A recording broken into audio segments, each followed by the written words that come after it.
Como les decía, el día de hoy vamos a ver el tema de generalidades del sistema nervioso, ¿verdad? Vamos a hablar un poquito de lo que es el sistema nervioso, de algunos de los términos con los cuales ustedes tienen que estar más familiarizados. Vamos a utilizar a lo largo de todo este primer parcial, sobre todo, ¿verdad? Entonces, pues es muy importante que conozcamos, ¿no?, qué es realmente el sistema nervioso, qué componentes presenta, que justamente lo hacen como tal un sistema, ¿verdad? Si nos remontamos un poco a lo que es la terminología, ¿no?, y pues mencionamos qué es un sistema y lo comparamos, por ejemplo, con un aparato, podemos definir un sistema como un conjunto, ¿verdad? Un conjunto de órganos, pero en este caso, pues, que cumplen una función, ¿no?, en común y de características, en este caso, homogéneas, ¿verdad? Homo, que quiere decir iguales, ¿verdad? ¿Iguales en qué sentido? En origen celular, ¿no? Y origen embrionario también, ¿verdad? Entonces, por ese lado, nosotros tenemos entendido que es un sistema, ¿no?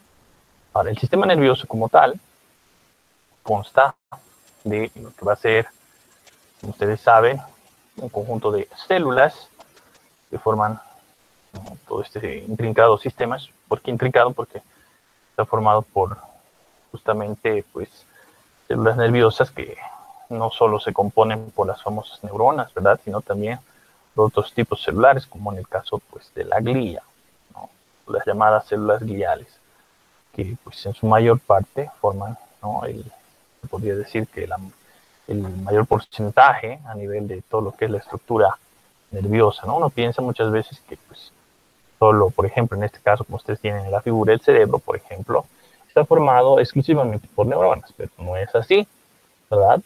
No es así, no solo tenemos neuronas.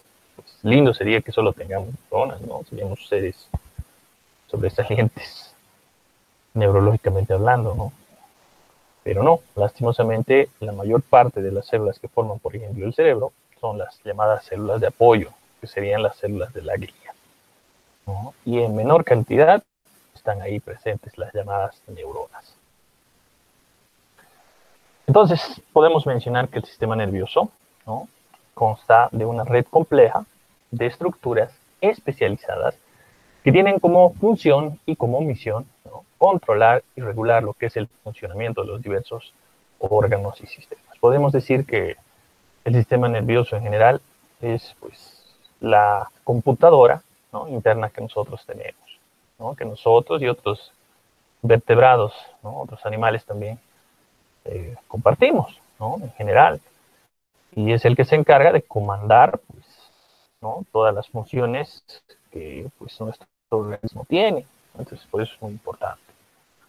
Ahora, el sistema nervioso, pues, va a permitir al organismo reaccionar también frente a los continuos cambios que se producen en el medio ambiente y también en el medio interno, ¿no? Entonces, vean, eso es muy importante porque se encarga de controlar, ¿no?, la parte externa, ¿no?, es decir, el ambiente que nos rodea, y por otro lado también el medio interno, ¿no? Ahora, ¿cómo lo va a hacer? Pues lo va a hacer mediante el control y la integración de las diversas actividades de todo lo que es el organismo, como por ejemplo la circulación, la respiración, ¿verdad?, que dependen del sistema nervioso.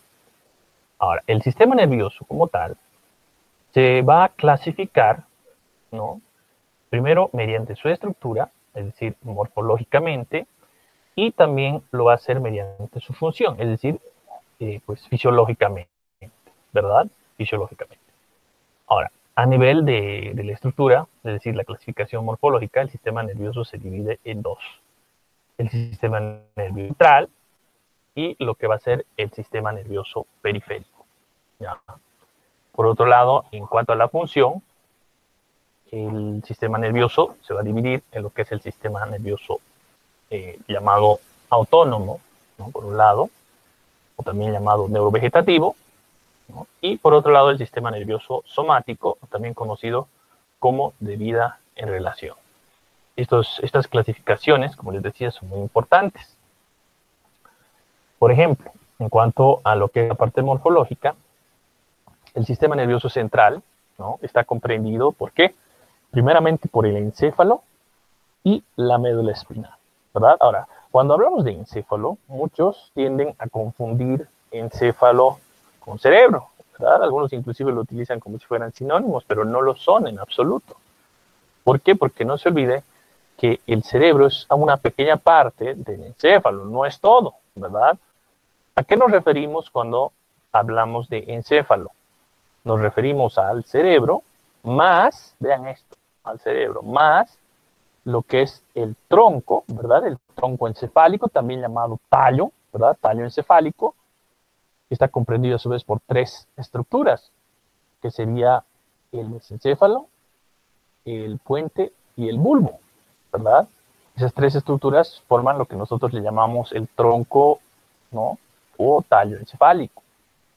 Y por otro lado, el encéfalo, aparte también del cerebro y del tronco, está formado por el cerebelo, ¿verdad? Esas tres estructuras son las que forman y lo que nosotros denominamos como encéfalo. ¿Ah? No se olviden eso porque es muy importante. Muchas veces, como les digo, sobre todo personas que pues, no tienen relación con la parte de la salud, confunden esos términos, ¿no? Piensan que es lo mismo encéfalo que cerebro, pero ustedes ya saben que no es lo mismo, ¿verdad? El encéfalo engloba no solo al cerebro, sino también, como les decía, al tronco encefálico y al cerebelo, ¿verdad? Que después del cerebro es la segunda estructura más grande a nivel del encéfalo, ¿no? Y no se olviden que, pues, en el caso del tronco, este está formado por tres estructuras, que sería el mesencéfalo, el puente de Barolio, ¿no? Y el bulbo raquídeo, también llamado médula oblongada. ¿Ah? Entonces, esas tres estructuras forman el tronco. Estas tres estructuras son muy importantes, cada uno cumple una función diferente, como vamos a ir viendo más adelante, ¿no? Avanzados los temas. Ustedes van a ver que el cerebro, obviamente, es la estructura más importante a nivel del encéfalo. Luego le sigue en importancia también lo que va a ser el tronco y, obviamente, también el cerebelo. ¿No? Si se daña cualquiera de esas tres estructuras, pues esto va a comprometer gravemente, ¿no? A todo lo que es las funciones que tiene el sistema nervioso central. Algunas funciones de estas son vitales, como por ejemplo la respiración y la parte cardiovascular, de las cuales se encarga, por ejemplo, el tronco encefálico. Un daño a nivel del tronco encefálico puede producir la muerte inmediata del paciente, ¿no? Entonces vean eso. Ahora, por otro lado, tenemos el sistema nervioso periférico. El sistema nervioso periférico, ¿no? Está representado por los pares. Vean eso, por los pares. ¿A qué pares nos referimos? Nos referimos a los pares, ¿verdad? A los famosos pares raquídeos y los pares llamados craneales, que ustedes han estudiado de seguro, ¿verdad? En primer semestre. ¿Ah? Entonces, en la parte práctica, vamos a ver cómo estamos, ¿no? Justamente con pares craneales. ¿Ah? Vamos a ver si todavía recuerdan, ¿no? Pares craneales, que les he dicho que es, bueno, especialmente a los que han sido mis alumnos en el primer semestre, les dije que es un tema muy importante, ¿no? Para pasar a segundo semestre, que ustedes lo tienen que dominar, ¿no? Porque justamente en este semestre vamos a hablar de justamente los orígenes reales, ¿verdad? Es decir, los núcleos de donde nacen estos pares craneales. Entonces es muy importante que ustedes sepan. Ahora, incluyendo también a los pares raquídeos y los pares craneales, están todos los nervios periféricos, ¿no? Que forman parte, ¿no? De esta extensa red que nosotros le llamamos el sistema nervioso periférico, ¿verdad? Es decir, tendría que ser el resto del sistema nervioso. Todos los nervios más pequeños, todos los que controlan músculos, los que controlan los que vienen justamente de los dermatomas de la piel, todos estos forman parte del sistema nervioso periférico, ¿no? No se olviden que los pares raquídeos, que vienen de la médula espinal, vienen en número, ¿no? de generalmente 31 a 33. Y estos se denominan según la región de donde surgen. Por ejemplo, tenemos los cervicales, designados con la letra C, ¿no? Y seguidos por un número del 1, es decir, C1, hasta el 8, ¿verdad? Hasta el C8. Son 8 nervios, en este caso cervicales. Ojo, no se confundan con las vértebras, ¿no? Las vértebras también se denominan con una sigla, con una letra, seguida de un número, pero no se olviden que las vértebras, en el caso de las cervicales, son 7. pero los nervios, en este caso, son 8, ¿verdad? Son 8 nervios cervicales. Después tenemos los torácicos, también llamados dorsales, se denominan por la sigla T o D, dependiendo, ¿no? Si le decimos torácicos o si le decimos dorsales, seguido igual de un número. Estos van hasta el 12, ¿verdad? Desde el T1 hasta el T12. Por otro lado, vamos a ver también los lumbares, ¿no? Los nervios lumbares, que son 5, ¿no? A cada lado 5, van desde el L1, se designan con la letra L, no se olviden, desde el L1 hasta el L5. Luego también tenemos los nervios sacros, que son 5, ¿verdad? 5 nervios sacros, desde el S1 hasta el S5. Y finalmente el último nervio, que es el nervio coxígeo, ¿verdad? El nervio coxígeo. Generalmente es uno también cortado. Ajá. Luego tenemos, en el caso de los pares craneales, no se olviden que son 12 pares craneales. Esto se llama así porque atraviesan los agujeros y forámenes que tiene el cráneo, ¿no? Para exteriorizarse, para realmente llegar hacia afuera, entonces no hay mucho problema. Ahora, por el lado de lo que va a ser esta división funcional, que sería el sistema nervioso somático y el autónomo, ¿no? Nosotros sabemos que el sistema nervioso somático o de relación, pues uno nos dice es el que nos pone en relación con nuestro exterior, sobre todo, ¿no? Lo llaman de vida en relación, ¿no? Porque justamente este sistema es muy importante para el desarrollo de la vida como el ser humano y el entorno que éste tiene, ¿no? Dentro de pues nosotros sabemos que están los nervios que van hacia lo que van a ser los músculos, ¿verdad? Voluntarios, y se caracteriza por eso, porque el sistema nervioso somático es voluntario, vean esto, voluntario. Está destinado para músculos esqueléticos, ¿verdad? Y también está en relación con los receptores de la piel, ¿verdad? Que pues son los llamados exteroceptores, que nos ponen en contacto con nuestro mundo externo, ¿verdad? Con nuestro medio. Ahora, por el cambio, por el otro lado, el sistema nervioso autónomo, ¿no? Su nombre nos dice, es involuntario en relación con la parte neurovegetativa, ¿verdad? Por eso le dicen sistema neurovegetativo, le dicen también el visceral, ¿no? Porque está en relación con, por ejemplo, los músculos lisos, también con el músculo cardíaco, que tienen la característica, si usted recuerda un poquito de histología, tienen la característica de que son involuntarios, ¿verdad? Son músculos involuntarios, ¿no? Entonces, la mayor parte de estas fibras se destina justamente a estos músculos y también a las glándulas, ¿no? No hay que olvidar eso. También la parte sensitiva viene generalmente de las mismas vísceras, ¿verdad? Mediante la llamada sensibilidad visceral, ¿no? Entonces, eso es muy importante. Ahora, el sistema nervioso autónomo se va a dividir en dos, ¿verdad? Lo que va a ser el sistema nervioso simpático y el sistema nervioso parasimpático, ¿no? Muchos no entienden la diferencia entre el sistema nervioso simpático y parasimpático. Es muy simple, ¿no? Es fácil de distinguirlos. Ustedes se van a acordar de esto. El sistema nervioso simpático es el llamado sistema de lucha o huida, ¿no? ¿Por qué? ¿Por qué se llama así? ¿Por qué le habrán puesto ese nombre? Porque es el que activa justamente y el que prepara a nuestro cuerpo para estas situaciones, ya sea de lucha o de huida. ¿Qué quiere decir esto? Este nos permite reaccionar ante un estímulo. Generalmente esto es detonado por el miedo, ¿verdad? Les pongo un claro ejemplo. Ustedes van caminando por la calle y de la nada sale un perro, ¿verdad? Que les quiere morder. Inmediatamente su sistema nervioso autónomo se activa y sobre todo el sistema simpático, ¿verdad? ¿Esto qué es lo que va a causar? Va a causar primero, por ejemplo, a nivel de los ojos, a nivel del músculo que controla la pupila, va a causar una midriasis. ¿Qué quiere decir esto? Una dilatación de la pupila, ¿verdad? Por otro lado, también controla los vasos sanguíneos, va a causar una vasoconstricción. ¿Para qué? Para que la sangre sea redistribuida de las vísceras que no van a necesitar en ese momento la sangre y las va a redistribuir a los músculos, que son los que sí van a necesitar esa sangre, ya sea para qué, para correr, ¿no? Para escaparte, o para defenderte, para pelear, ¿no?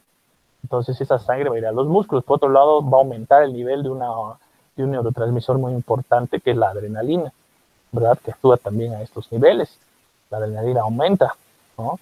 Entonces, pues gracias a esto también aumenta la frecuencia cardíaca, ¿no? ¿Para qué? Para que el corazón bombee sangre más rápido hacia los músculos, ¿no? Y se da una cadena, una serie de pues, fenómenos a nivel interno que van a potenciar las capacidades que va a tener nuestro cuerpo, como les decía, ya sea para escaparnos, para correr o para defendernos, ¿no? Dependiendo esto mucho también del carácter de la persona. Hay personas que son más pasivas y por lo general tienden a huir, y hay personas que son más agresivas, más violentas y tienden generalmente a pelear, ¿verdad? Entonces, ese es el sistema que nos brinda esto, ¿no? Es un sistema de defensa. Es un sistema primitivo que viene implantado en el genoma humano, ¿no? Ahora, por otro lado, tenemos también el parasimpático. El parasimpático es lo contrario al sistema nervioso simpático. ¿Qué quiere decir esto? Que es el sistema, por ejemplo, homeostático. El otro era pues en el sistema simpático había gasto de energía, es decir, es catabólico, ¿verdad? En cambio, en este vamos a ver que es anabólico. ¿Por qué? Porque es homeostático, conservador de energía, es decir, de la relajación, ¿no? ¿Por qué? Porque va a fomentar actividades homeostáticas, como por ejemplo la digestión. Vean eso, la digestión. Cuando nosotros estamos, un ejemplo claro, ¿no? Cuando ustedes están ahí de vagos en su casa sin hacer nada, rascándose, ¿verdad? Ahí está funcionando su sistema nervioso parasimpático, ¿no? ¿Por qué? Porque estamos tranquilos, ¿no? No hay ningún estímulo ahí que nos cause pues, estrés o miedo, entonces pues se está fomentando el parasimpático, ¿verdad? ¿Qué es lo que hace el parasimpático? Lo contrario a lo que hacía el simpático. Es decir, por ejemplo, a nivel de los ojos, en el músculo que controla la pupila, ¿qué es lo que va a hacer? Va a hacer una miosis. ¿Qué es esto? Una contracción de la pupila, ¿ya?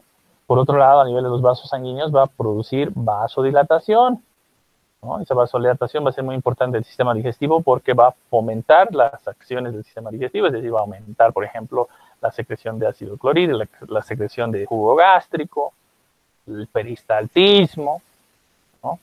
Por otro lado, también va a liberar algunos esfínteres, como el esfínter uretral y el esfínter anal. Es por eso que les va a dar ganas de defecar, ganas de miccionar, todo eso gracias al parasimpático, ¿no? El parasimpático también tiene un factor importante en lo que es la sexualidad, porque inerva, ¿no? Le va a dar la inervación a lo que son las gónadas. Entonces, está dentro también de este factor, ¿no? Dentro de la reproducción también tiene un papel importante, ¿no? A nivel de los bronquios, por ejemplo, ¿qué es lo que va a hacer? Va a causar broncoconstricción. En cambio, el simpático produce broncodilatación.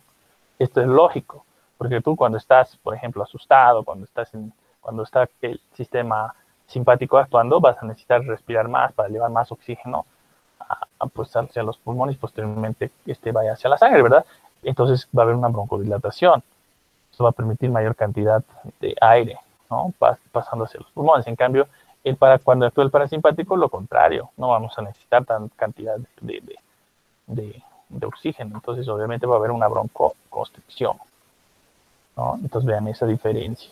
Por otro lado, en el corazón, ¿qué es lo que pasa? El simpático aumentaba la frecuencia cardíaca, en cambio, el parasimpático disminuye, vean eso, disminuye la frecuencia cardíaca, ¿verdad? Disminuye la frecuencia cardíaca. Entonces, de esa manera contraria, antagónica, actúan estos dos sistemas, el simpático y el parasimpático, ¿no? Bien, entonces acá está, en este cuadrito, tenemos la división que les había mencionado. Primero acá lo que va a ser el sistema nervioso central y el periférico, ¿no? Acá contemplando todas las estructuras que forman parte de lo que es el central y también acá el periférico. Que si se han dado cuenta, acá el periférico lo integramos con la parte funcional, donde dividimos el sistema somático y el autónomo, ¿verdad? Y acá está lo que les había dicho. El sistema somático está sobre todo representado por los nervios raquídeos craneales y a su vez el autónomo por la parte simpática y parasimpática. ¿Dónde se encuentra? Esto es muy importante. ¿Dónde están ubicados el simpático y el parasimpático? Generalmente estos nacen de núcleos que se encuentran a diferentes niveles de la médula espinal, ¿no? El simpático, por ejemplo, se dice que es tóraco-lumbar, ¿no? Está ubicado en los sectores torácico y lumbar de la médula espinal. Y el parasimpático se dice que es cráneo sacro, ¿no? Cráneo representado por los pares craneales que llevan un componente parasimpático. Sin ir muy lejos, por ejemplo, tenemos el vago, ¿verdad? El nervio vago. y sacro, ¿por qué? Porque estos núcleos a nivel de la médula espinal también van a estar en la parte sacra justamente de la médula espinal, ¿verdad? Los nervios sacros, que se encargan, por ejemplo, del control de la vejiga, del útero en la mujer, ¿verdad? De las vísceras de las gónadas, también, ¿no? De los esfínteres, anal, uretral, ¿no? Todo esto. Por eso que cuando hay daño de la médula a niveles inferiores, generalmente se ve afectada también esta parte, ¿no? El paciente no puede miccionar por sí solo, no puede muchas veces también defecar y la vida sexual perdida por completo, ¿no? Entonces vean eso. Bien. Ahora, para hablar del sistema nervioso también hay que remontarnos a su origen, ¿verdad? Y su desarrollo.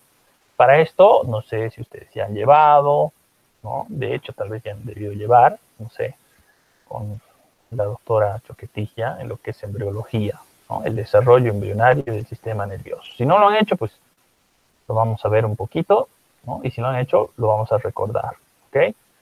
No se olviden que el sistema nervioso, ¿no? Viene de una placa germinativa muy importante que es el ectodermo, ¿verdad? El ectodermo. Ustedes saben que existen 3 placas germinativas muy importantes que son el endodermo, el mesodermo y el ectodermo, ¿verdad? Entonces el ectodermo es la placa más, como su nombre nos dice, externa, de la cual también deriva, por cierto, la piel. Vean eso, comparte origen embrionario con la piel del sistema nervioso, ¿no? Quien diría, están muy, muy unidos en ese sentido. Entonces, todo esto comienza con lo que va a ser la formación de la llamada placa neural, ¿verdad? Producto de este fenómeno que se conoce como la neurulación, ¿no? Que es una migración que se genera por las llamadas células neurales, ¿no? Que van a formar esta llamada placa neural, ¿verdad? El neuroectodermo también le dice, ¿no? Esta subdivisión, podríamos llamarla así, del ectodermo, que se va a dar para la posterior formación y desarrollo del sistema nervioso, ¿verdad? Entonces, esta placa, en un principio le llaman placa porque es una estructura plana, ¿verdad? Posteriormente se va a ir ahondando, ¿verdad? Para formar el llamado canal o surco neural, ¿no? Que posteriormente cada vez se va plegando sobre sí mismo y va a dar origen a este tubo, ¿verdad? El tubo neural. Este tubo neural, pues, es producto de lo que va a ser la formación y el cierre, ¿no? de este canal, que como les decía, se va plegando sobre sí mismo, y al cerrarse completamente va a formar esta estructura que es el llamado tubo neural, ¿verdad? Que en él, pues se van a reconocer 2 paredes, ¿no? 2 paredes laterales, llamadas placas, que posteriormente se van a convertir en la placa del techo y la placa del suelo, y estas paredes van a circunscribir en la región central un pequeño conducto, ¿no? Que recibe el nombre de conducto central o también llamado conducto ependimario, y se caracteriza porque en este sector van a estar las llamadas células ependimarias. Y ustedes van a ver que estas células ependimarias posteriormente son muy importantes porque son las que van a formar el líquido cefalorraquídeo, ¿no? Que por cierto va a ser producido también a este nivel. Y pues algo que caracteriza a esta región es que el conducto central, pues, en su interior contiene líquido cefalorraquídeo. Posteriormente vamos a ver que estas células ependimarias también van a migrar para formar lo que son los plexos coroideos, que también son estructuras que a nivel de estos espacios que se van a formar también entre estas estructuras que se conocen como los ventrículos, van a dar origen también a la formación principal del líquido cefalorraquídeo, ¿verdad? Ahora, vamos a ver que el tubo neural va a tener 2 extremos muy importantes, un extremo anterior o extremidad anterior que va a ser llamada cefálica, ¿no? Y se va a formar a este nivel las llamadas dilataciones o vesículas encefálicas. Va a tener por otro lado una extremidad posterior, ¿no? Donde van a estar los llamados también neuroporos, ¿verdad? Un neuroporo anterior y un neuroporo posterior. ¿Qué va a pasar con estos neuroporos? El anterior se va a cerrar para dar origen posteriormente a estas 3 dilataciones que son las vesículas primarias, llamadas primitivas o primarias. Y por otro lado, el neuroporo posterior va a permanecer abierto como tal y posteriormente va a dar origen a lo que va a ser, ¿no? la continuación, que sería la médula espinal. Ahora, ¿y qué es lo que pasa con estas vesículas primarias o encefálicas primarias primitivas? ¿No? Estas, en un principio, van a estar formadas por una anterior, una media y una posterior, ¿no? Que estas posteriormente van a dar, con el desarrollo, ¿no? Van a dar lugar a la formación de lo que va a ser el encéfalo y lo que va a ser posteriormente también el resto de la médula, ¿verdad? De la médula espinal. Ahora, El encéfalo, como vamos a ver, a su vez, se va a dividir en lo que va a ser 3 porciones, ¿verdad? Que son las 3 vesículas primarias como tal, que sería el llamado rombencéfalo, ¿verdad? Que es la parte más baja, luego el mesencéfalo y luego la parte más alta, que sería el prosencéfalo, ¿verdad? Estos posteriormente van a dar origen a las vesículas secundarias, ¿no? Tenemos, por ejemplo, aquí en esta imagen primero, como les decía, tenemos la formación de la placa. Vean, así se ve la placa neural, ¿verdad? Todas estas células provienen del neuroectodermo y se dan su migración a este sector gracias a este proceso, que es el proceso de la neurulación, ¿verdad? Ahora vamos a ver, por ejemplo, que la pared del tubo neural, ¿no?, en un momento dado de su desarrollo va a presentar partes, ¿verdad? Una parte dorsal, o llamada también placa del techo, y una ventral o placa del suelo. Y dos laterales divididas por un surco limitante, ¿no? Que, pues, esto va a dividir una lámina anterior, y también la formación de la placa basal y la lámina posterior, ¿verdad? Va a haber también sustancia gris a nivel de esta reacción, que va a ser clasificada por su función como motora, y también una parte sensitiva, ¿no? Y pues esto va a ser muy importante posteriormente, como vamos a ver en la médula espinal, ¿no? Entonces, fíjense, lo primero que pasa es la formación de la placa, perdón, la formación de la placa, como les decía. Luego vamos a ver que la placa cada vez se va haciendo más honda, se va ahondando, va a formar esto, que es el llamado canal neural o surco neural. Este canal se va a ir cerrando por el proceso de la neurulación cada vez más, vean, se cierra completamente, va a dar origen a esto, que es el tubo neural. El tubo neural, como les decía, va a tener una placa anterior o placa del techo, y luego también esta, que es la placa del piso, placa del suelo. En el centro circunscrito el conducto epidimario o conducto central. También acá a los lados vamos a ver estos, que son centros vegetativos, donde se van a encontrar, como les decía, los núcleos, sobre todo en la médula espinal, ya sean simpáticos o parasimpáticos, ¿no? Y acá tenemos también esta porción que le llaman el surco limitante. Una vez formado el tubo, ¿qué es lo que va a pasar? A la porción anterior va a presentar estas dilataciones, que son las vesículas primarias, que como pueden ver aquí están por colores. En verde primero vamos a tener lo que va a ser el prosencéfalo, luego acá pequeñito en celeste el mesencéfalo, y luego todo esto que va a ser el rombencéfalo, ¿verdad? En café. Y como pueden ver, la continuación sería el tubo neural que va a dar origen a la médula espinal. Entonces, esto es un principio, ¿verdad? Más o menos a nivel de lo que va a ser la formación en sí de todo lo que es la estructura del encéfalo y de la médula espinal, es decir, del sistema nervioso central. Posteriormente, con el desarrollo, ¿no?, pasa a la 15ª semana, más o menos, no, el 15º día, perdón, vamos a tener la formación de las llamadas vesículas secundarias, ¿verdad? En esto vamos a tener la formación del prosencéfalo secundario, también llamado telencéfalo, luego la formación del diencéfalo, ¿no?, que si ustedes se han dado cuenta, el telencéfalo y el diencéfalo provienen ¿de dónde? Del prosencéfalo, habían venido del prosencéfalo. Luego, ¿qué es lo que pasa con el mesencéfalo? El mesencéfalo no se modifica, ¿verdad? No se modifica, solo aumenta de tamaño, ¿ah?, como pueden ver. Y finalmente, el rombencéfalo va a dar origen a lo que van a ser dos porciones, el metencéfalo y el mielencéfalo. Vean eso. ¿Ah? Por si acaso, prosencéfalo quiere decir cerebro anterior, ¿no? Por eso pro, delante quiere decir. Mesencéfalo quiere decir cerebro medio, ¿no? Y rombencéfalo, ¿no? Han puesto ese nombre sobre todo por la forma que este tiene. Ahora, como ustedes saben, esto no queda acá, ¿verdad? Después de la formación de las vesículas secundarias, que son estas, pueden ver, acá tenemos también el embrión, vean, completo, así se ve de lado, ¿no? Acá está el prosencéfalo, el mesencéfalo y el rombencéfalo, ¿verdad? Esto es en un principio, luego va a ir evolucionando, va a ir desarrollando, y se va a dar la formación de esto, ¿no? De las vesículas secundarias. Acá ya pueden ver, ¿no?, el telencéfalo, que es llamado también prosencéfalo secundario, el diencéfalo, ¿no?, el mesencéfalo que ha aumentado de tamaño, como les decía, y luego tenemos el rombencéfalo, que está dividido en el metencéfalo hacia arriba y el mielencéfalo hacia abajo, ¿verdad? Ahora, pueden ver, esto va a ir desarrollándose y evolucionando para finalmente darnos esto, que ya va a ser el encéfalo adulto. Vean eso. Y en esto vamos a ver que ya se ha formado del telencéfalo, como pueden ver, los hemisferios cerebrales. El diencéfalo va a dar origen a los tálamos, como el tálamo, el hipotálamo, el metatálamo, etcétera, que es esto que ven acá en celeste.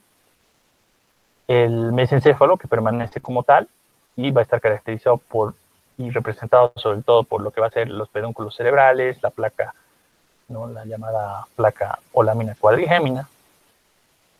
Y por otro lado, el metencéfalo, ¿no? Este va a dar origen a dos estructuras, una hacia adelante, que va a ser el puente de Barolio, y otra hacia atrás, que va a ser el cerebelo. Entonces vean eso, el metencéfalo había dado origen a dos estructuras, al puente y al cerebelo. Entonces, ¿qué quiere decir esto? Que el puente y el cerebelo comparten origen embrionario, ¿verdad? Que vienen del metencéfalo.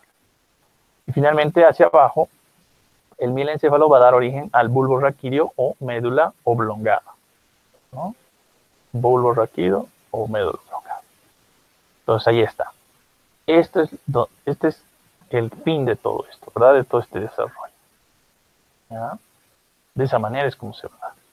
Entonces, vean, cómo hemos ido desde esto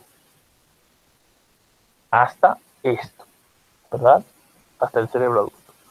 Entonces, obviamente, todo esto durante la niñez, durante el proceso de desarrollo, ¿no? Del ser humano, también va a ir aumentando de tamaño, las conexiones neuronales van a ir incrementándose, la mielinización también, que es un proceso muy importante del sistema nervioso, y de la maduración del mismo también se va a ir dando, ¿verdad?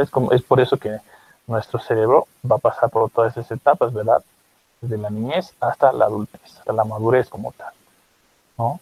Y en esto, pues, dando paso a paso, ¿verdad? Por eso es que nosotros no nacemos corriendo, caminando, ¿verdad? Hay que aprenderlo todo, porque durante el proceso de la niñez se van, pues, afianzando estas conexiones interneuronales, se van mielinizando, ¿verdad? Y es por eso que aprendemos en un principio a pararnos, a caminar, a correr, etc., ¿verdad? Todo se va dando progresivamente, según el desarrollo también, ¿no? Del sistema nervioso. Ahora, en general, ¿qué funciones tiene el sistema nervioso? ¿No? Eso es muy importante también de saber y de conocer. Primero, las actividades más elevadas en los terrenos mentales y la conducta, ¿verdad? Del individuo, del ser humano. Ejemplos clásicos, dentro de ellos tenemos, por ejemplo, el aprendizaje y el lenguaje, que son propios del ser humano, ¿verdad? Luego tenemos también mecanismos de asociación que van a integrar dos funciones muy importantes, que son las funciones motoras y las funciones sensitivas. Pero gracias a esto nos movemos y gracias a esto sentimos. Gracias a esto, es decir, interactuamos con nuestro medio, ¿verdad? Ahora, también dentro de las funciones vamos a ver que algunas áreas de los hemisferios cerebrales controlan sobre todo la actividad muscular, ¿no? Tanto de músculos lisos como de músculos esqueléticos.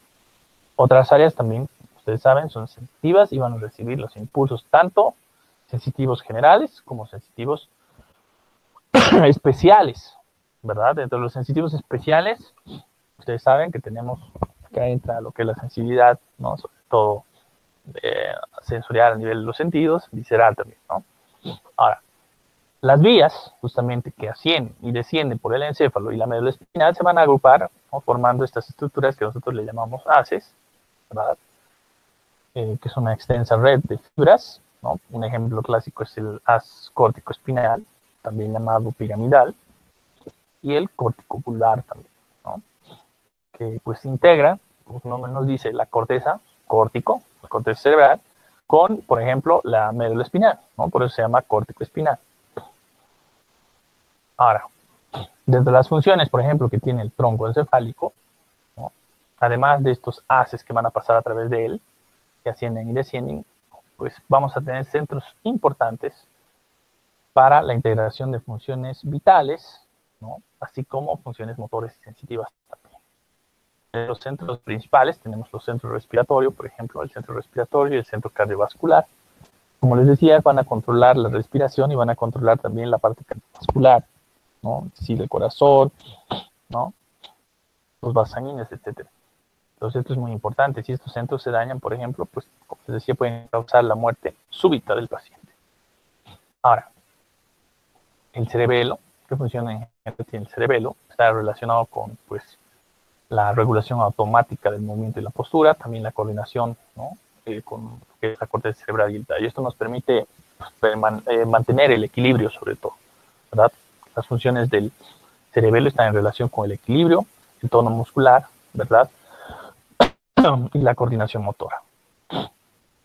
Ahora, sabemos que el tejido nervioso tiene dos células, ¿no? Decimos esto en un principio. Tenemos por un lado las neuronas, que son las células nerviosas por excelencia, ¿verdad? La unidad fundamental del sistema nervioso. Y por otro lado tenemos la neuroglia, también llamadas las células de la glía. Estas van a servir de soporte a lo que van a ser las neuronas. ¿No? Y, por cierto, son la mayoría. Ahora, ¿qué diferencias tienen? Primero vamos a hablar de las neuronas, ¿no? Como tal. Sabemos que las neuronas son, como les decía, las unidades estructurales, funcionales, fundamentales del sistema nervioso, ¿verdad? Especializadas, ¿para qué? Para una rápida comunicación entre sí, ¿no? Esa es una característica que tienen las neuronas, se comunican entre neuronas, entre sí, ¿verdad? Establecen una conexión que nosotros le llamamos sinapsis, ¿verdad? De la cual vamos a hablar más adelante. Ahora, estas neuronas se caracterizan por tener partes, ¿verdad? ¿Qué partes tiene una neurona, por ejemplo? Va a tener un cuerpo soma, que es este que están viendo acá, el cual presenta obviamente un núcleo, un aparato ribosomal, etcétera, ¿verdad? Todo el componente estructural necesario para llevar a cabo todas sus funciones metabólicas. A su vez va a tener prolongaciones citoplasmáticas que nosotros le llamamos dendritas, por ejemplo, ¿no? Acá están las dendritas. Estas dendritas se caracterizan porque tienen las espículas o espinas. Estas van a ver que son puntos también importantes de sinapsis, puntos de unión entre neurona y neurona. Luego va a tener también un cilindro eje o axón, que es la parte más larga que generalmente tiene, ¿no? la neurona. ¿No? El cilindro eje o axón, como ustedes pueden ver, está cubierto muchas veces por una vaina, que es la llamada vaina de mielina. La mielina es un elemento lipídico que cubre, protege, ¿no? Y además aumenta la velocidad de conducción a través del axón, que es muy importante. Esta vaina de mielina no cubre completamente al axón, sino que deja pequeños espacios que se caracterizan y se conocen como los nodos o nódulos de Rambier, por los cuales, gracias a esto, el impulso nervioso es saltatorio, ¿verdad? Y esto hace que el impulso nervioso también sea más rápido. Ahora, muchas veces esta placa de mielina, esta vaina, es producida por unas células también que se encuentran a ese nivel, que son estas que están viendo acá, que son las llamadas células de Schwann, ¿no? Que son las productoras de esta placa de mielina. Y generalmente el axón tiene una terminal, que es la llamada terminal axónica, que es la que establece también las sinapsis o las conexiones interneuronales. ¿No? Ahora, ¿cuántas neuronas tenemos? Es la pregunta que todos se hacen, ¿no? Se dice que nosotros tenemos aproximadamente más de 100.000 millones de neuronas. Vean eso, es un número importante, ¿verdad? Más de 100.000 millones de neuronas. No estoy hablando de 100.000 neuronas, no estoy hablando de 100 millones de neuronas. Estamos diciendo 100.000 millones. Vean eso, más de 100.000 millones. ¿Y sabían también que se pierden millones de neuronas? ¿No? ¿Cómo? Mediante procesos, ¿no? Inflamatorios, infecciosos. Algunos también, algunas sustancias químicas son neurotóxicas, ¿no? Una de ellas que está comprobada, por ejemplo, es el alcohol. ¿Ustedes sabían? El alcohol mata neuronas, ¿no? Entonces, pues hay que tener todo eso en cuenta, ¿no? La fiebre, por ejemplo, las temperaturas elevadas, ¿no? También son nocivas para las neuronas, ¿no? Bien, ahora, una neurona, ¿qué necesita para sobrevivir? Una neurona necesita solo dos elementos muy importantes: oxígeno y glucosa, ¿no? Se puede decir que las neuronas son oxígeno dependientes, necesitan sí o sí el oxígeno para llevar a cabo todos sus procesos metabólicos. No pueden vivir en condiciones anaerobias sin oxígeno. Estas mueren, entran en apoptosis y mueren. Por eso sí o sí necesitan oxígeno. ¿Cuánto tiempo una neurona puede estar sin oxígeno? Esa es la pregunta, ¿no? Vamos a hacer la pregunta a la conferencia. Pueden encender sus micrófonos para responder. A ver, ¿quién sabe cuánto tiempo una neurona puede estar sin oxígeno? antes de sufrir daño.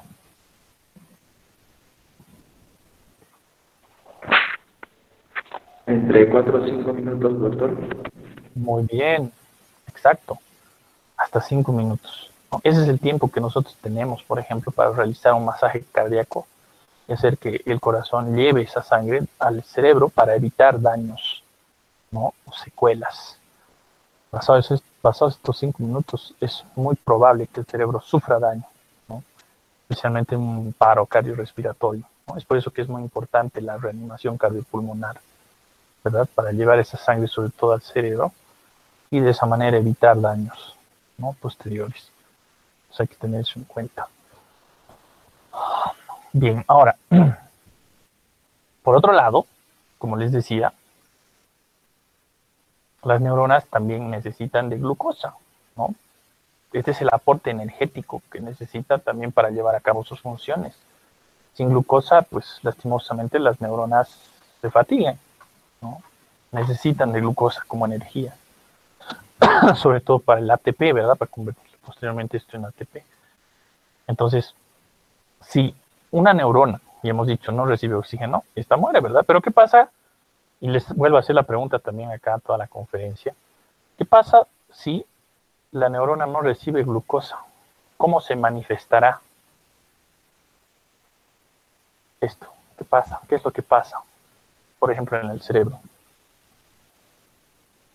¿Cómo nos damos cuenta de que a las neuronas le está faltando glucosa?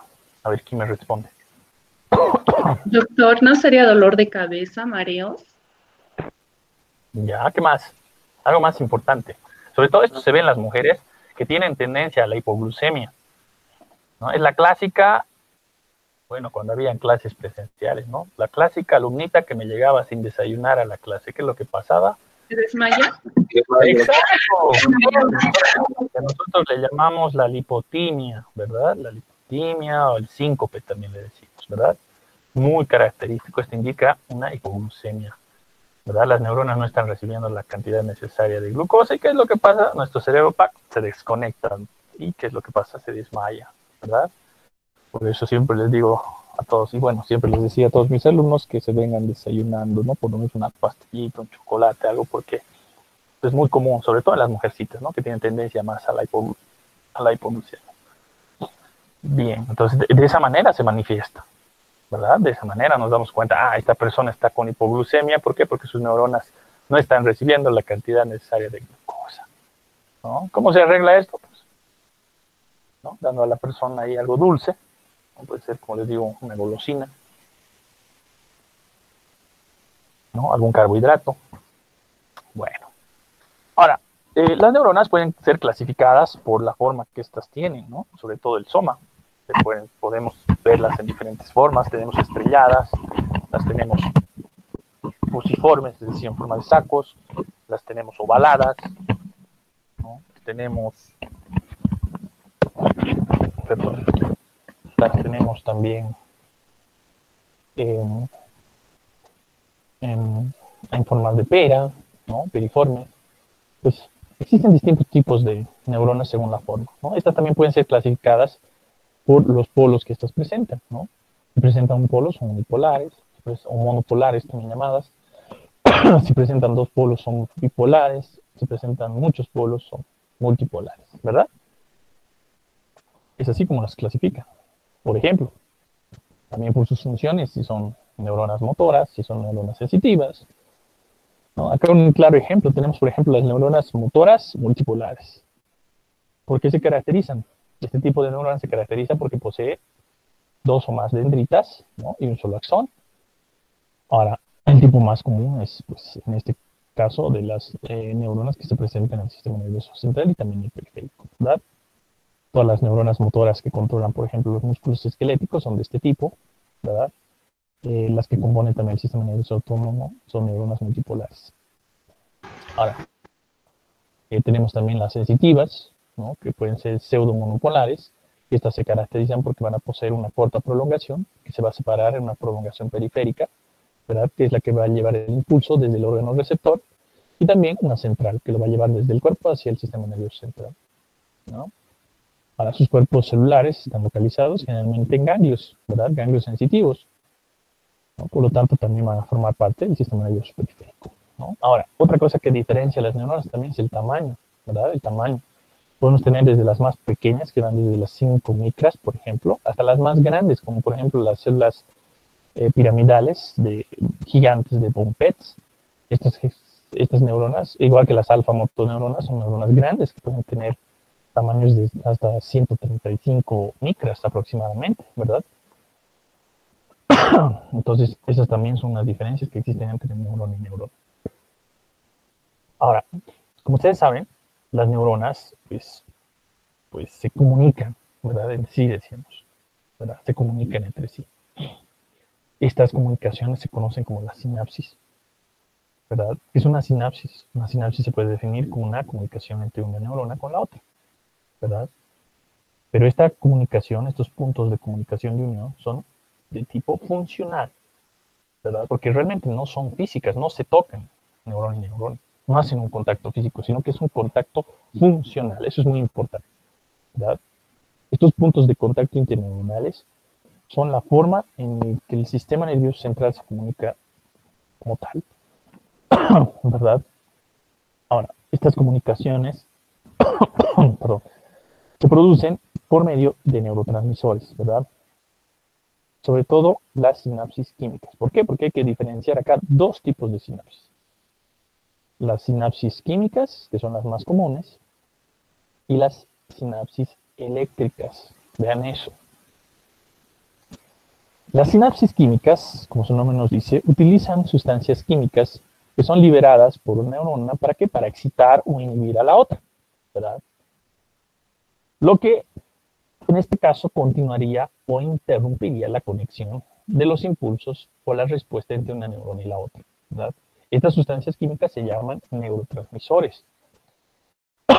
Ahora, estos neurotransmisores se producen justamente en la neurona presináptica. ¿Ah? La neurona presináptica es la que va a ser encargada de producir estos neurotransmisores, que van a ir envueltos en un principio por unas vesículas, ¿verdad?, que van a contener estos neurotransmisores y posteriormente van a llegar a este sector donde se encuentra la membrana de la neurona presináptica. Se van a liberar a un espacio que se conoce como el espacio intersináptico y posteriormente este neurotransmisor va a ser captado por unos receptores de membrana que se encuentran ya en la neurona postsináptica. ¿Y esto qué es lo que va a hacer? Va a excitar, dependiendo, ¿no?, si es un neurotransmisor excitatorio o inhibitorio, a la neurona postsináptica, ¿verdad?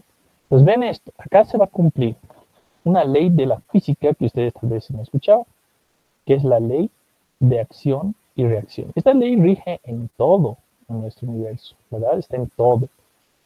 Está en todo. Esta ley nos dice que toda acción va a generar, ¿qué? Una reacción, ¿no? Entonces eso es lo que pasa a este nivel. Un ejemplo claro de esta ley de la física es, les doy un ejemplo fácil, simple, para que ustedes se acuerden. Ustedes van y le meten un zape ahí a su compañero en la cabeza. ¿Qué es lo que va a pasar? Va a generar una respuesta de su compañero, ¿verdad? Generalmente una respuesta violenta, ¿verdad? Les va a devolver ahí el golpe, ¿no? Entonces ahí se cumple la ley de la física que dice que toda acción, en este caso, un golpe, nuestro compañero va a generar una reacción, en este caso de parte de nuestro compañero. ¿Qué es lo que va a pasar? Nos va a devolver el golpe, ¿verdad? Entonces vean eso. Se cumple en todos los ámbitos de nuestro universo, en todos los ámbitos de nuestra vida. Lo mismo pasa acá. En este caso una reacción, como les decía, que puede ser excitatoria o inhibitoria, va a generar, o bueno, una acción en realidad va a generar, ¿qué? Una reacción, ya sea una reacción excitatoria o inhibitoria, ¿no? Es así como funciona, ¿no? Por lo general, este tipo de sinapsis, las químicas, son unidireccionales, van en una sola dirección. Es una diferencia, por ejemplo, que tiene con las sinapsis eléctricas, ¿verdad?, que generalmente son bidireccionales, pueden ir en ambas direcciones. Otra diferencia es la velocidad, ¿no?, de conducción. Generalmente la química es más lenta que la eléctrica. La eléctrica se caracteriza porque es una comunicación rápida, ¿verdad?, bidireccional. Ahora, la más común es esta, la química. ¿Por qué? Porque en ella intervienen estas estructuras, bueno, estos sustancias químicas que, como les decía, se conocen como los neurotransmisores, que por cierto hay varios neurotransmisores, ¿no? Dentro de ellos, por ejemplo, tenemos pues, la adrenalina, sin ir muy lejos, también llamada epinefrina, ¿no? La noradrenalina o norepinefrina, la acetilcolina, que es una muy común en los músculos, ¿verdad? En las uniones neuromusculares. Luego también el GABA, ¿no? GABA, ¿qué quiere decir GABA? Quiere decir ácido gamma aminobutírico, otro neurotransmisor muy común. Dentro de ellos también tenemos la dopamina, ¿no? Tenemos también lo que va a ser eh, dentro de los ejemplos más característicos tenemos también el glutamato, ¿no? Todos estos son transmisores, ¿no? De los más conocidos que justamente se dan a estos niveles. Bien, entonces de esta manera funcionan las sinapsis, ¿no? Ahora, dependiendo de los puntos también sinápticos, se pueden clasificar estas uniones, ¿no? Por ejemplo, entre un axón y axón, esta es una axo-axónica, esa conexión, ese tipo de conexión, que se da entre una neurona y otra. Es una de las más comunes, ¿no? Dentro de las químicas, sobre todo. Luego tenemos también las axodendríticas, donde el axón se comunica con las dendritas. Luego tenemos dendrodendríticas, ¿no? Entre una dendrita y la otra.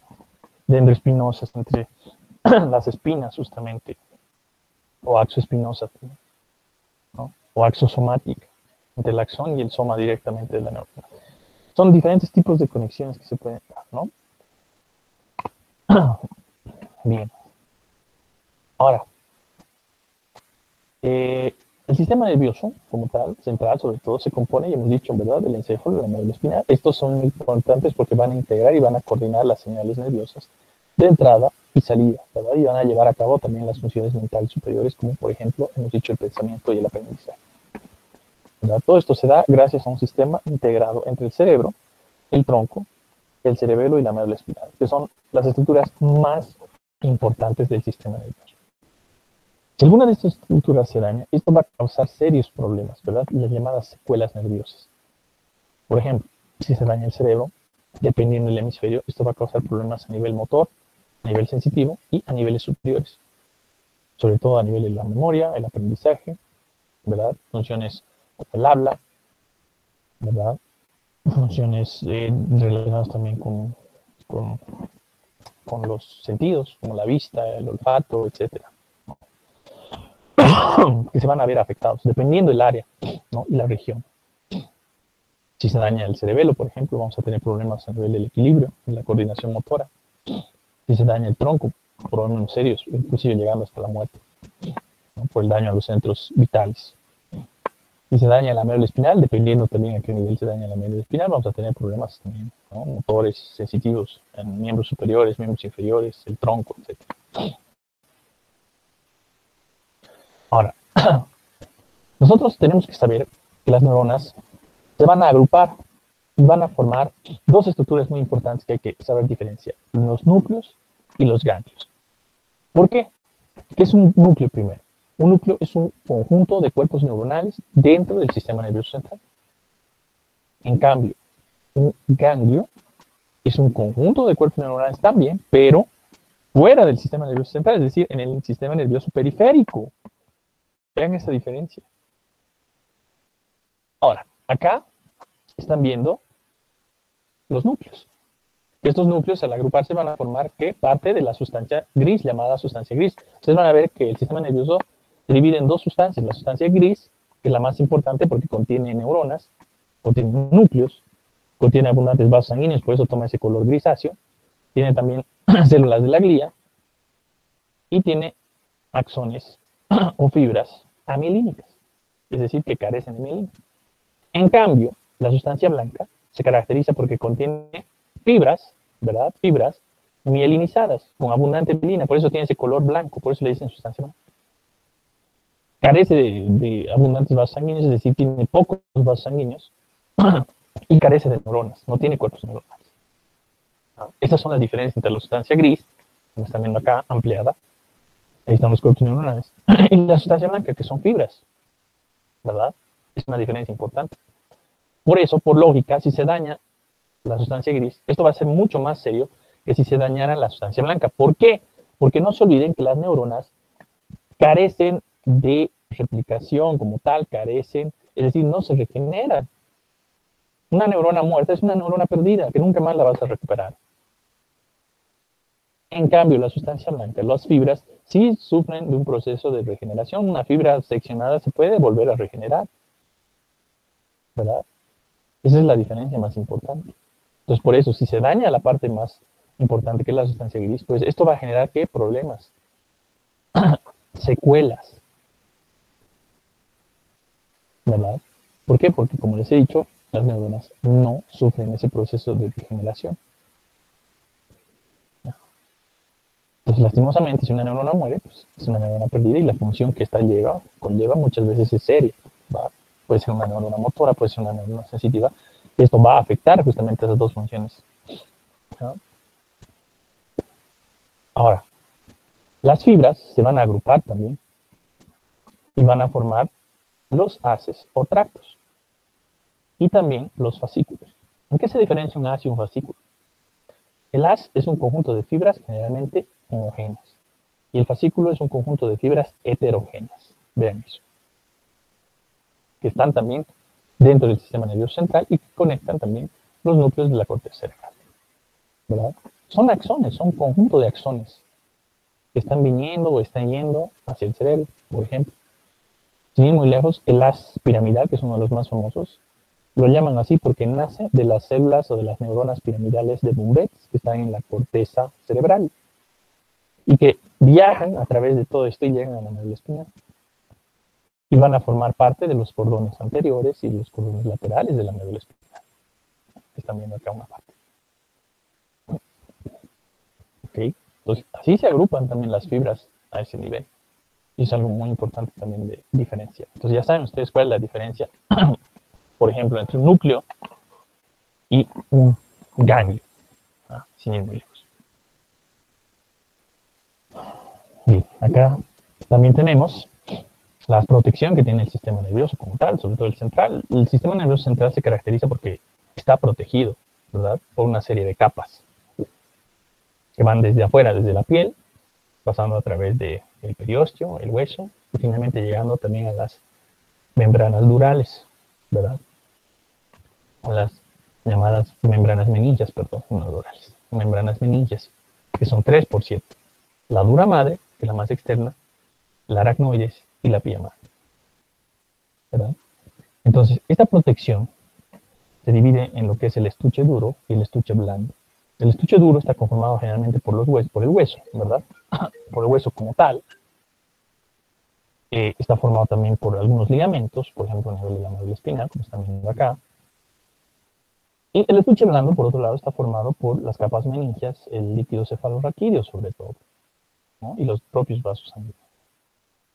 Todo esto va a formar una barrera, ¿verdad?, de protección que va a tener el sistema nervioso ante, pues, el exterior, ¿verdad? Si nosotros analizamos, por ejemplo, las capas, primero tenemos la piel, por ejemplo, a nivel del cráneo, que cubre el cráneo, que sería el cuero cabelludo, ¿verdad? El cuero cabelludo se caracteriza porque es una región de la piel modificada, que es gruesa, tiene bastante movilidad y tiene obviamente algunos folículos pilosos que dan origen al cabello. Por debajo de esta tenemos el rostro, que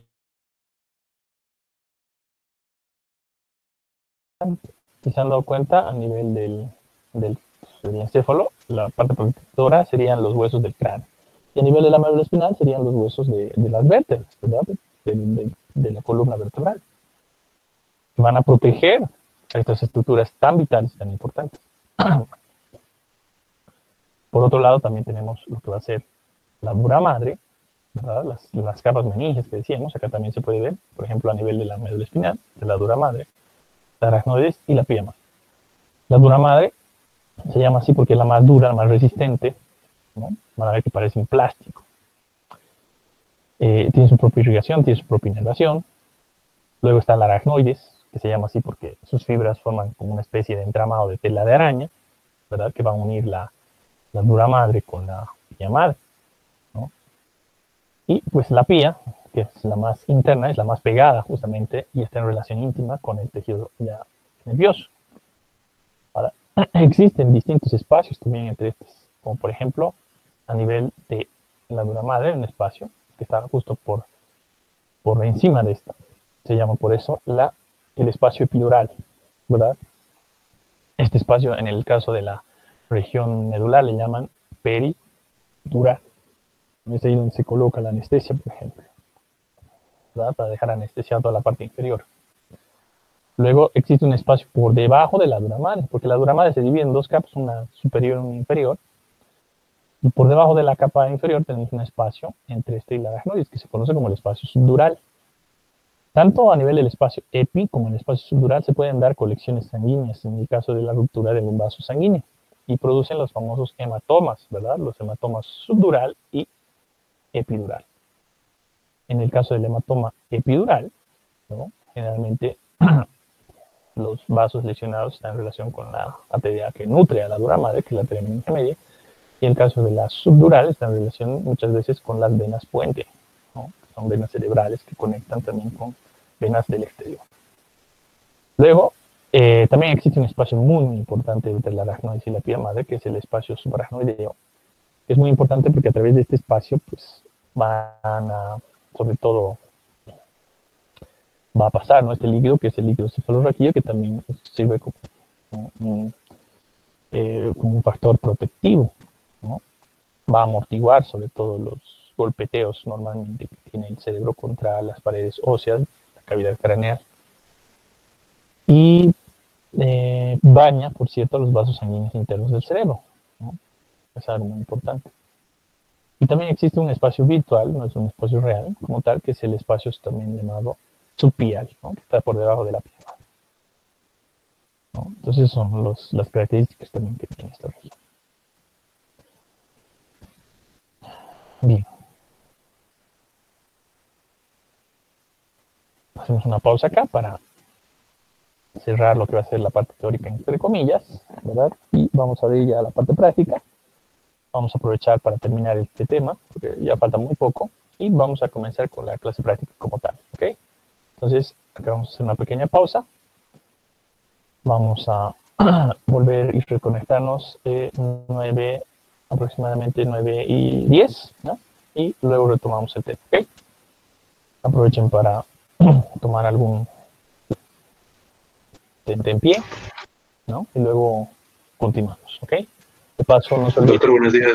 Registrar su Disculpe, inicio a la práctica. Sí, doctor, una consulta. ¿Cuántos tipos de neuronas hay? perdón. ¿Cuántos tipos de neuronas hay? Dependiendo, como les decía, por eso existen distintos tipos de neuronas según la forma, ¿no? Tenemos, como les he dicho, estrelladas, tenemos ovaladas, ¿no? La forma más común y la más predominante es la forma estrellada, por cierto. Luego tenemos piramidales también, que son una también de las más importantes porque son las que se encuentran formando parte de la corteza cerebral. Ya, doctor, gracias. Los tipos básicos son generalmente esos 6 que he mencionado, ¿no? Bien, entonces vamos a ir cerrando esta clase. No se olviden registrar ¿no? Consideren que son todo lo que es el componente que le llaman el neurinema, ¿no? Y tejido conectivo, en este caso tejido conectivo endoneural secundario. Ahora, ¿qué es el neurinema? Por si no han escuchado nunca ese término. El neurinema está formado principalmente, ¿no? Por la membrana de las propias células de Schwann, que van a rodear completamente, como ustedes han visto en la imagen que les mostré, ¿no? De las partes de la neurona, van a rodear completamente al axón y por otro lado lo van a separar, ¿verdad? Ahora, el neurilema, ustedes van a ver que puede adoptar dos formas, ¿no? El llamado mielinizado, ¿no? O también conocido como neurilema de fibras mielinizadas, que consiste en que en las células de Schwann específicas para un determinado axón. Estas se caracterizan porque son células de Schwann productoras de mielina, ¿verdad? ¿Qué es la vaina de mielina? Y el dicho está formado por un componente lipídico muy importante que va a pues, envolver y va, en este caso, podríamos decirlo así, va a encapsular al axón como tal, ¿no? Y lo va a forrar completamente, ¿verdad? va a evitar que el impulso se propague en distintas direcciones, que viaje en una sola dirección, ¿verdad? Y de manera saltatoria, como hemos dicho, gracias a estos espacios que quedan entre una vaina y la otra, que se conocen como los nodos de la piel, ¿verdad? Y por otro lado, tenemos el de tipo amielínico, ¿verdad? Es decir, el neurilema de fibras amielínicas. Este está formado también por células de Schwann, pero ven esto, estas células no producen mielina, ¿verdad? Son células de Schwann modificadas que no producen mielina y pues que no componen una serie aparente, ¿verdad? Hay múltiples de estos axones que están incluidos por separado en varios sectores del sistema nervioso. El tipo más común, obviamente, es el de fibras mielínicas, es decir, mielinizadas. Ahora, entonces, ven esto. La neurona consta de qué? Primero de una fibra nerviosa, que generalmente forman ¿qué? Fascículos o haces, ¿verdad? También llamados, los haces les llaman también, como ustedes han visto hace rato, tractos. Lo mismo. Por otro lado, tiene cobertura de tejido conectivo, ¿no? Y vasos sanguíneos. ¿No? Vasos sanguíneos, que obviamente nutren a la propia neurona, como hemos dicho. Entonces, el tejido conectivo que va a cubrir las fibras nerviosas forma el endoneuro, el perineuro y el epineuro. El endoneuro va a rodear íntimamente la célula por dentro, perdón, por eso el nombre, endo, ¿no? Adentro, quiere decir. Está en contacto íntimo con el neurilema y los axones. Por otro lado, por fuera, ¿no? Rodeando, es el perineuro, que engloba un fascículo de fibras nerviosas, constituye también una barrera contra las sustancias de diferencia. Acá entra lo que es la barrera encefálica, que en breve vamos a mencionar esto. Y luego el epineuro, ¿no? Que está por fuera todavía, por encima. Engloba lo que va a ser a un conjunto más grande de fascículos y también va a formar la cobertura más externa, incluyendo lo que va a ser el tejido adiposo, los vasos sanguíneos y también vasos linfáticos, ¿no? Es la más externa. Ahora, vean esto, hemos dicho que un ganglio es un conjunto, acá tienen un ganglio, ¿no? De cuerpos neuronales fuera del sistema nervioso central. Ahora, existen distintos tipos de ganglios, tenemos ganglios motores o ganglios sensitivos, en este caso es un ganglio sensitivo de la médula espinal. Generalmente estas neuronas son neuronas llamadas ganglionares, las que se encuentran a este nivel, y pues a este nivel hacen sinapsis con los fascículos que vienen, o bueno, las fibras en realidad que vienen de receptores a nivel de la piel. Posteriormente, estas van a hacer sinapsis ya que llevan información de tipo sensitivo hacia el cerebro, ¿verdad? Esta vía, la vía sensitiva, es llamada vía aferente. En cambio, la vía motora, que es esta que ustedes están viendo acá de verde, es la vía eferente, que va desde el cerebro hacia los músculos. En cambio, la vía aferente va desde los receptores en la piel hacia el cerebro, ¿verdad? Siguen vías diferentes. ¿No? Entonces, vean eso, dos términos también que estamos aprendiendo, lo que es eferente y lo que es aferente. ¿No? Aferente, asciende, ascendente también le dice, ¿verdad? Asciende, sube. Eferente, también llamado descendente, desciende, baja, ¿verdad? Las vías son vías justamente que el cerebro, en este caso, utiliza para pues, llevar a cabo casi todas las funciones, ¿verdad? Y gracias a esto se integra lo que es el llamado reflejo, el arco reflejo. El próximo tema de la próxima clase, lo que es el tema de nervios, ¿no? Cómo funcionan los arcos. Pero bueno. Existen varios tipos de nervios, ¿verdad? Hemos dicho dentro de ellos, por ejemplo, tenemos los nervios craneales, ¿no? Los nervios craneales son muy importantes porque ustedes ya han visto que controlan casi todo, ¿verdad? Controlan casi todo. Son muy, muy importantes, al igual que los nervios espinales, ¿verdad? Pero vamos a hacer énfasis acá, ¿no? En los nervios craneales, como todo, ¿verdad? A ver. El primer par craneal, repasando un poquito esto, ¿no? Y esto viendo desde la parte práctica ya. ¿No? Acá todos podemos participar, pueden activar sus micrófonos, pueden escribir sus comentarios al chat de la conferencia, ¿no? No hay ningún problema. Mientras más participen, mejor. Así, la clase no están durmiendo o haciendo otra cosa, ¿verdad? Pues, vean esto. No sé algunos que son nuevos, algunos estudiantes que son nuevos, no sé cómo han llevado pares craneales con sus diferentes docentes, pero con mis alumnos al menos hemos hecho énfasis un poquito en esto, ¿no? En lo que son los pares craneales, cada uno de los pares craneales, incluso se han defendido como temas, ¿no? de sus trabajos de investigación, etcétera, ¿no? Entonces, y también como trabajos extra. Entonces, muy importante mencionar este tema, ¿no? Entonces, ven esto. Vamos a ver primero el primer parque neuronal que está. Vamos a utilizar esta imagen que tenemos ahí bonita.